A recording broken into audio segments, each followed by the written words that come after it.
উচ্চ মাধ্যমিক পরীক্ষা চলাকালীন জলপাইগুড়ির সুনীতিবালা সদর বালিকা উচ্চ বিদ্যালয়ে বিষাক্ত গোখ্র সাপ দেখে চাঞ্চল্য ছড়ালো। পরীক্ষা দিতে আসা পরীক্ষার্থী থেকে শুরু করে শিক্ষক শিক্ষিকাদের মধ্যে ছড়িয়ে পড়ে আতঙ্ক।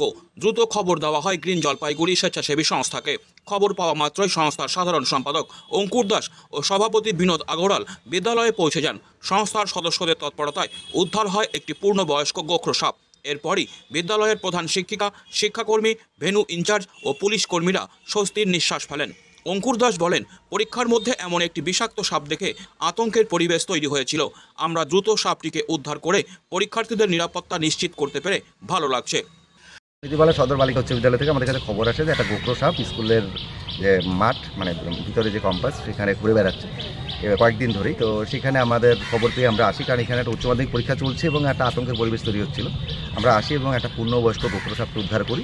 এই মুহূর্তে স্কুলকে আতঙ্কমুক্ত করতে পেরে ভালো লাগছে। বিদ্যালয়ের প্রধান শিক্ষিকা সুতপা দাস স্বস্তি প্রকাশ করে বলেন, গ্রিন জলপাইগুড়ি সংস্থা ও অঙ্কুর দাসকে আন্তরিক ধন্যবাদ জানাই। তাদের দ্রুত পদক্ষেপে বিদ্যালয়ের সবাই আতঙ্কমুক্ত হতে পেরেছেন। বিদ্যালয়ে আজকে পরীক্ষা চলাকালীন একটি গোখ্র সাপ ধরা পড়ে। আমরা সঙ্গে সঙ্গে সেন্টারকে জানাই 1303। সেখান থেকে আমাদের যিনি সেন্টার কাউন্সিল নমিনি তিনি আসেন এবং ওনাদের অনুমতিক্রমে আমরা গ্রিন জলপাইগুড়ির অঙ্কুর দাসকে খবর দিই। শ্রী অঙ্কুর দাস মহাশয় ঘটনাক্রমে আমাদের সুনীতিবালা সদর উচ্চ বালিকা বিদ্যালয়ের একজন অভিভাবক বটে, তিনি আসেন এবং সাপটিকে ধরে নিয়ে যান। আমাদের সঙ্গে এখানে কিন্তু যিনি সেন্টারের কাউন্সিলের নমিনি তিনিও আছেন। এখানে পরীক্ষা তো চলছে আজকে, একটা আতঙ্কের পরিবেশ তো ছিল। হ্যাঁ, এখন আতঙ্ক পরিবেশ তো নিশ্চয়ই ছিল। এখানে আমাদের সিনিয়র টিচার্সরা রয়েছেন।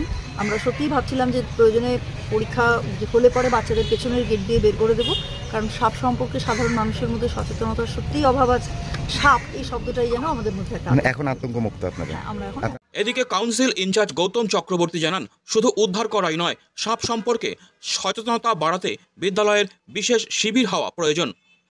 ম্যাডামের কাছ থেকে যখন আমরা জানতে পারলাম, তখন আজকে আমরা একটু বেশি আতঙ্কগ্রস্ত হলাম এই জন্যই যে গত পরশু দিনও একটি সাপ বেরিয়েছিল। যখন আবার সেকেন্ড টাইম বাই এই ধরনের একটা ইনফরমেশন গেল আমাদের কাছে, স্বাভাবিকভাবেই আমরা আতঙ্কগ্রস্ত হলাম। তার কারণ এতজন স্টুডেন্ট পরীক্ষা দিচ্ছে, এবার সাপটা কোন ঘরে যাবে, কোথায় মুভ করবে, কিভাবে, সেটা তো আমাদের মতো লেম্যান যারা তাদের পক্ষে সম্ভব নয়। এবং যেটা আমাদের দরকার সেটা হচ্ছে যে এই যে আমরা আতঙ্কগ্রস্ত হয়ে পড়ি, যেমন আমাদের দু একজন মানে সাপ ব্যাপারটা শুনলেই আমাদের একটা আলাদা শিহরণ হয়।